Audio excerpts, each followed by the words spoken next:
Chers amis, chers tous et toutes, en cette fin d'année, j'adresse tous mes vœux de bonne fête à chacun et j'ai une pensée particulière pour les cheminots et les cheminotes ainsi que les agents de la RATP qui restent mobilisés pendant cette période de fête. En cette fin d'année, il est aussi d'usage de faire un bilan de l'année passée. Et si je devais qualifier cette année, je dirais qu'elle a été sous le signe de la révolte. Alors la révolte des Gilets jaunes pour commencer, qui ont décidé de ne pas faire porter aux plus pauvres le prix de la dette écologique et puis aussi qui ont, fort de leur expérience, incitent à un renouveau, un véritable renouveau démocratique.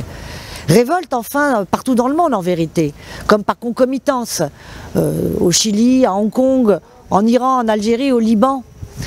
Partout les peuples veulent reprendre la parole en direct et ils veulent aussi que le fruit de leur travail ne soit pas spolié par quelques-uns. Et révolte enfin et toujours ici en France avec donc la réforme des retraites que nous prépare le gouvernement Macron et qui symbolise véritablement la destruction de notre modèle de solidarité et de notre modèle social. C'est une réforme qui traduit véritablement la brutalité de ce gouvernement et de ses réformes. Une brutalité économique qui maintenant se traduit tout au long de l'année par une brutalité physique, une violence physique. Je rappelle, des yeux éborgnés, des mains coupées, des jambes matraquées.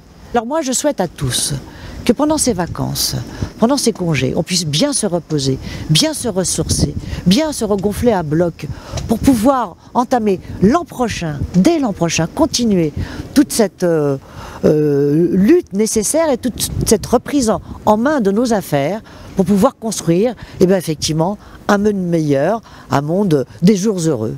Voilà, je vous dis donc à l'an prochain, où j'aurai d'ailleurs l'occasion et le grand plaisir de vous présenter mon bilan de mi-mandat. D'ici là, joyeuses fêtes à toutes à nouveau.